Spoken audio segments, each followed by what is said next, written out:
Saudara-saudari terkasih dalam Kristus, hari ini Senin 12 Februari 2024 dalam pekan biasa ke-6 tahun B. Bacaan dibawakan oleh Willy Wibianto, Mazmur dilantunkan oleh Irene Indarti, dan renungan ditulis oleh Regina R. Himawan. Selamat menekuni Sabda Allah.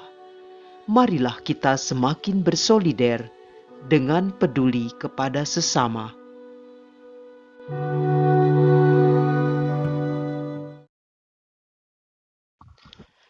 Dalam nama Bapa dan Putra dan Roh Kudus. Amin.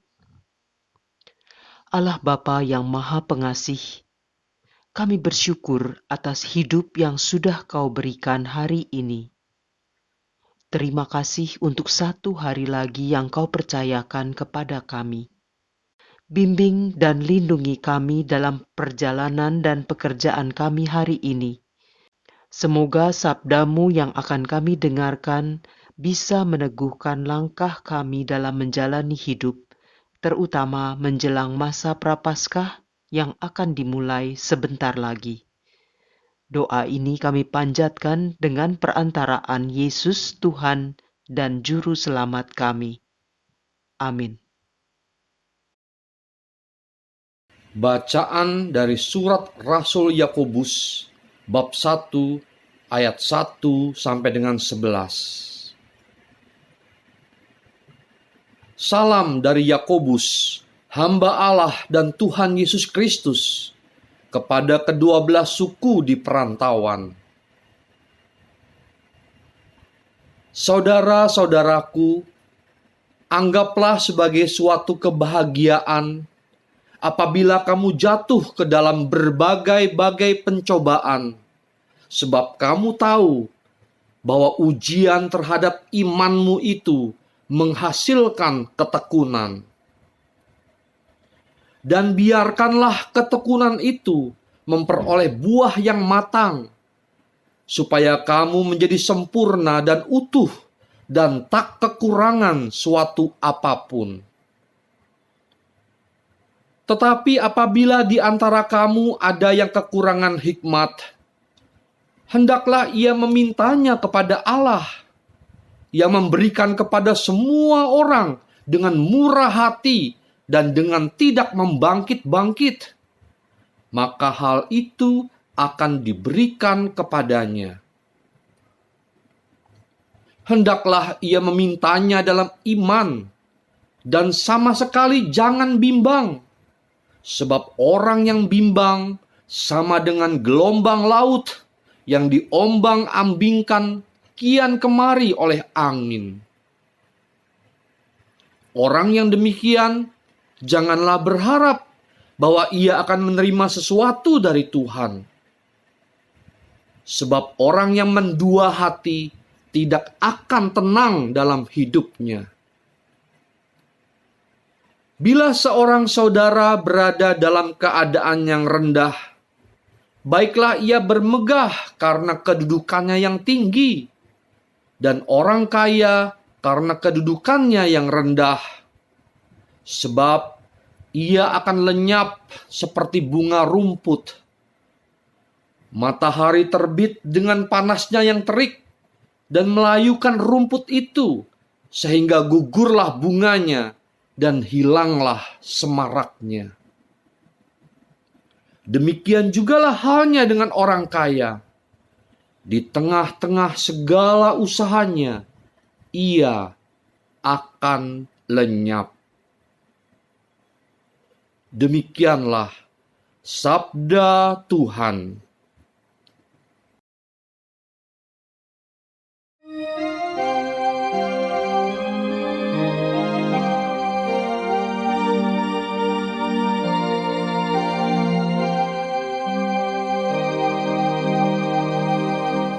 Semoga rahmat-Mu sampai kepadaku, ya Tuhan, supaya aku hidup. Sebelum aku tertindas, aku menyimpang. Tetapi sekarang aku berpegang pada janji-Mu. Engkau baik dan murah hati. Ajarkanlah ketetapan-ketetapan-Mu kepadaku. Semoga rahmat-Mu sampai kepadaku ya Tuhan, supaya aku hidup. Memang baik aku tertindas, supaya aku belajar memahami ketetapan-ketetapan-Mu. Taurat yang Kau sampaikan adalah baik bagiku, lebih berharga daripada ribuan keping emas dan perak. Semoga rahmat-Mu sampai kepadaku ya Tuhan, supaya aku hidup. Aku tahu ya Tuhan, bahwa hukum-Hukum-Mu adil, dan memang tepat bahwa Engkau telah menyiksa aku. Biarlah kiranya kasih setia-Mu menjadi penghiburanku, sesuai dengan janji yang Kau ucapkan kepada hamba-Mu. Semoga rahmat-Mu sampai kepadaku ya Tuhan, supaya aku hidup.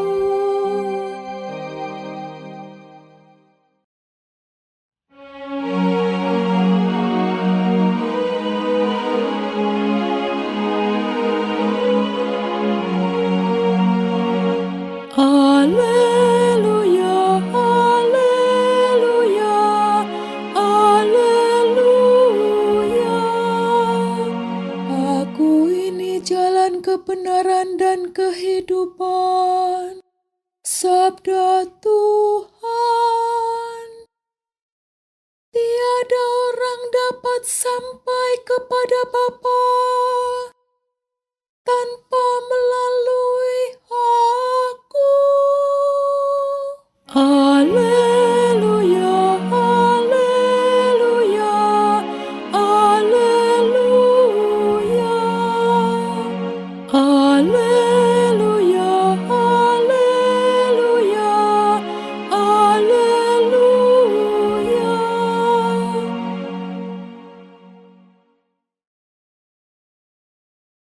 Inilah Injil suci menurut Markus bab 8 ayat 11 sampai dengan 13.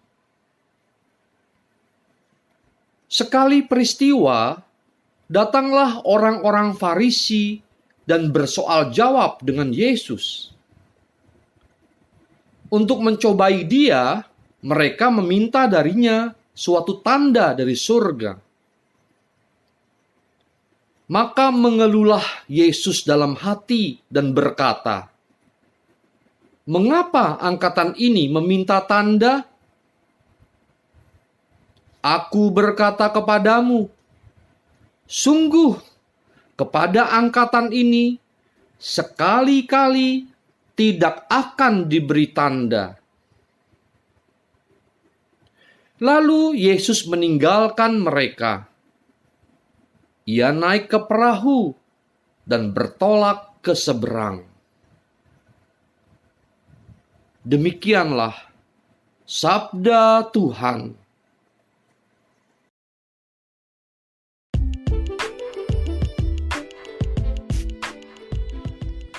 Mengelola emosi.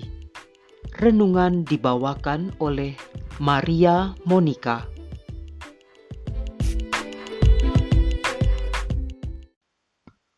Dalam kedua bacaan kita hari ini, saya tertarik mencermati kata pencobaan dalam bacaan pertama dan mencobai dalam bacaan Injil. Pencobaan dalam bacaan pertama sifatnya sebagai ujian dari Tuhan untuk menempa iman kita sehingga menghasilkan ketekunan yang membuat hidup kita berbuah. Sedang mencobai dalam bacaan Injil itu datang dari orang Farisi kepada Yesus. Mereka meminta suatu tanda dari surga untuk mempercayai Yesus.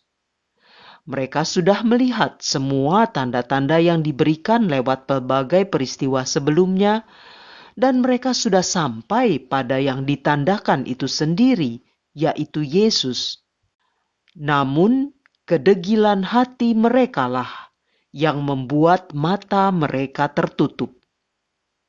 Maka, Yesus pun mengeluh di dalam hati. Ibu, Bapa, rekan muda, sahabat seperjalanan yang dikasihi Tuhan Yesus. Kita manusia pasti punya emosi. Yesus yang mengeluh di dalam hati pasti beremosi, entah kesal, sedih, heran, gemas, dan mungkin juga marah. Orang membagi emosi menjadi dua kategori besar, yaitu emosi positif dan emosi negatif. Sebagian orang mengatakan emosi negatif itu tidak baik, dan emosi positif adalah yang perlu selalu kita usahakan. Masalahnya, bagaimana kita mengelola suatu kejadian yang sebenarnya mengusik emosi negatif kita untuk dijadikan positif. Pada bacaan Injil hari ini, Yesus yang terusik dengan pertanyaan orang Farisi mengenai tanda, memutuskan untuk meninggalkan mereka, bahkan ia sampai berperahu ke seberang danau untuk menjauh dari mereka. Yesus menolak untuk berargumen dengan orang Farisi itu. Mungkin ada yang akan berpikir bahwa Yesus melarikan diri, bahwa ia menghindar dari pertanyaan orang Farisi itu. Namun di awal sudah dituliskan mengenai intensi orang Farisi tersebut. Mereka meminta tanda bukan karena ingin percaya pada Yesus. Mereka hanya ingin mencobai Yesus. Jawaban apapun yang akan diberikan Yesus akan dinegasikan oleh mereka. Intensi ini sudah terbaca oleh Yesus dan ia mengecam di dalam hatinya.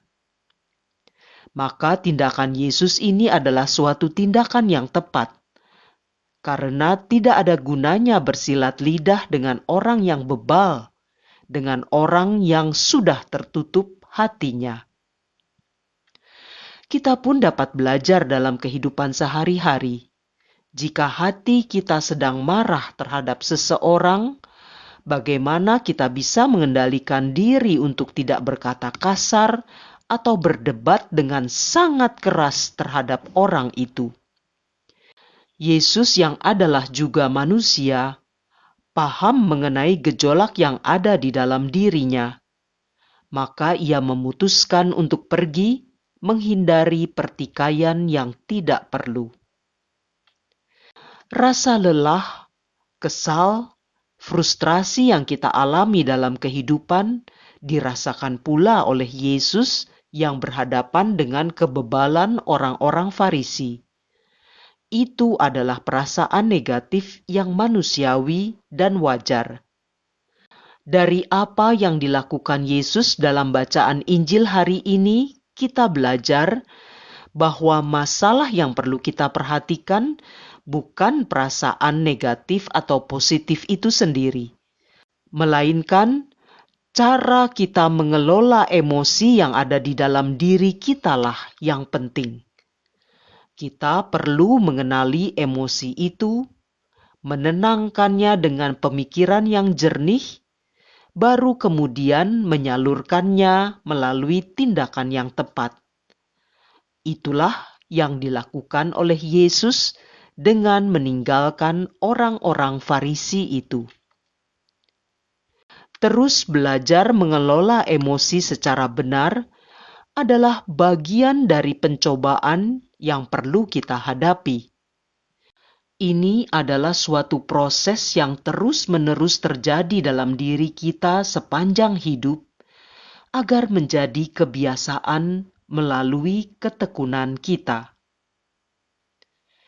Dan biarkanlah ketekunan itu memperoleh buah yang matang, supaya kamu menjadi sempurna dan utuh dan tak kekurangan suatu apapun. Surat Rasul Yakobus bab 1 ayat 4. Marilah berdoa. Ya Tuhan, Engkau menciptakan kami semua sempurna dan baik adanya. Mampukanlah kami untuk hidup seutuhnya sebagai manusia dewasa yang mampu mengelola emosi serta senantiasa setia kepadamu. Bukakanlah mata, hati, dan pikiran kami pada hal-hal di sekitar kami dan di dalam diri kami, supaya kami bisa menyadari apa yang menjadi kehendak-Mu dan melaksanakannya dengan hati yang sungguh. Demi Kristus Tuhan dan Penebus kami. Dalam nama Bapa dan Putra dan Roh Kudus. Amin.